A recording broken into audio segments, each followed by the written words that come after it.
Welcome to Freelance Under the Hood, the podcast where we take a close look under the hood of the freelance world. I'm your host, Al Calder, a freelance writer and audiobook narrator. I'm here to help you with your freelance journey, whether you're just starting out or looking to ramp up your freelance game. You're in the right place. Hey everyone, ready for a look under the hood of niching down in the freelance world? It's one of those things you hear all the time as a freelancer, right? But how do you do it when you're just starting out and you've got a portfolio that's all over the place? I mean, when you're starting out, you kind of feel like you have to take any job that comes your way, right? Just to get the experience and get your name out there. More work means more income. Sounds like it makes sense. But then it's like you hit this wall.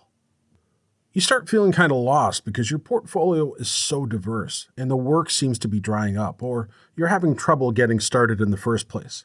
That's because clients want specialists. Why would a client want someone who only does one thing when they can have someone that can do everything? I think there's a certain level of psychological comfort there. Imagine if you needed brain surgery. Are you going to go to your general practitioner, or are you going to go to the neurosurgeon who's done this 1,000 times? That only makes sense, right? So clients feel the same way about their business. They want someone who's super experienced in whatever their specific problem is, and probably has seen all the weird edge cases and things like that. To them, there's less risk that way. Major freelancing platforms like Upwork are seeing huge growth in these really specialized skills like tech writing, SEO writing, content that's super focused on one industry, even business writing that's tailored to very specific goals. Clients are saying, okay, this is their whole world, this tiny little thing that I need. They're the expert. Now, a niche isn't just the industry that you're in, right? It's so much more than that. Yeah, it can be the way you work, your unique process. You might have a reputation as the no-fuss web designer. You just get things done. And that can really appeal to a certain type of client who just wants results and doesn't want to go back and forth a million times. You could also look at niching down by client type. Perhaps you only work with female entrepreneurs or something like that. This can create that instant connection. Specific clients will feel like they get you, and they're your target market. Even your style can be your niche. Perhaps you have a knack for expository writing, persuasive writing, or narrative writing. Even if you're, say, a blog writer, which is usually expository, but you're amazing at storytelling within that framework. That's your hook. That's what makes you stand out. So I want you to take a second and really think about it. Hit pause on this podcast for a second. Okay, let's continue. While we go through all of this, what's your work style? What do people always compliment you on? Even if it's not like your main service offering. What are those little hidden talents? There could be a niche they're hiding. And this ties into something that's sometimes referred to as the halo effect. Basically, if you're really good at one thing, people assume you're good at related things too. So like, if I have that one killer project in my portfolio, people are going to assume I'm awesome at everything that's similar to it. It's all about perception, okay? And that perceived experience equals higher value. You're not just competing on price anymore. You're offering a really specific, specialized solution.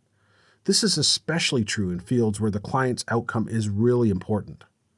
The brain surgery we mentioned earlier may be an extreme example, but it really drives this point home. We may not be dealing with something as important as brain surgery as freelancers, but if I'm a client hiring a copywriter specifically to boost sales, I'm going to pay more for the person who has a proven track record of doing just that. So think about your ideal client for a second. Are they more likely to hire the jack of all trades or the expert who speaks their language and understands their exact problem? That's the question. So that's the power of niching down. But the real question is, how do you actually find that sweet spot? You can't just sit around and wait for it to come to you, right? You can't just cross your fingers. There's a more practical approach, kind of like a step-by-step guide. First, you've got to figure out your strengths. What are you naturally good at? What do you enjoy doing, even if it's just a small part of your current work? That little hidden talent that you don't even think is your main thing. But you can't just niche down into something that no one needs, right? There has to be market demand. You can't be like the world's best underwater basket weaver. Not if no one wants underwater baskets. Sadly, no. It's about finding that intersection of your skills, your passions, and an actual need in the market. Okay, so let's say you've got a couple niche ideas you think might work. What's next? So then you have to become a digital detective. The next step is to conduct intense online research. Figure out where your ideal clients hang out. Are they on LinkedIn? Are they on specific industry forums? Are they even in niche subreddits? You've got to know where they are so you can tailor everything you do to speak to them. That's where positioning comes in. You're not just a web designer anymore. You're the web designer who helps eco-conscious business build beautiful and sustainable online presences, right? It's all about that niche. Consider some self-assessment questions for this. Ask yourself, what kind of feedback do you consistently get from clients? If people always praise you for explaining complex topics in a way that's easy to understand, maybe that's your niche. You've got a knack for making the complicated simple. And then some other questions to ask are, what are your goals? What do you actually want to be doing? What kind of clients do you want to work with, right? Your niche should align with your overall vision for your freelance career. You've got to know your strengths, know what the market needs, figure out where these ideal clients are hanging out online, and then refine those services and the messaging to speak directly to them. And don't forget those self-assessment questions. They can really help you kind of zero in on what makes you unique and where you want to go. You know, one thing that I hear a lot is people are worried about niching down because they're like, what if I get bored in a year? What if I put all this work into becoming the expert in this one thing and then I'm over it, right? Or what if the market changes? So think about it this way. Niching down is not about boxing yourself in. It's about choosing a starting point. It's about getting that expertise, attracting those right clients, being able to command higher rates. And then once you've kind of established yourself, you can totally expand and evolve. It's more about building a foundation that you can grow from. Let's look at some examples. Think about the rise of crypto writing or the whole Web3 thing, or even software articles. Tons of software companies need blogs these days. It's a huge market. E-commerce copywriting is always a big one as well, especially as more businesses move online. That makes sense, right? You can even get more granular with a niche focused on e-commerce copy specifically for fashion brands, or social media management just for fitness influencers. It's not just about the what, it's also about the who and the how. Instead of being just a graphic designer, you're the one who helps health coaches create branding that attracts their ideal clients. So, in a nutshell, it's about getting specific and speaking to that audience. It's not about limiting yourself. It's more about figuring out what you're best at and who you serve best. Finding that sweet spot where your expertise meets a need in the market, right? And that's how you stand out from all the other freelancers. In the long term, niching down actually gives you more freedom, really. Because you're finally working on projects you love, with clients you actually enjoy working with. Because you get to be way more selective, right? You're not just scrambling for any project that comes your way. You can actually say no to things. And that's reflected in your rates too, because you're not competing on price anymore. You're offering specialized value that clients are willing to pay a premium for. So as we're kind of wrapping up this whole look under the hood of finding your freelance niche, consider this. What kind of feedback do you consistently get? What are you good at? What do you enjoy doing? What are your goals?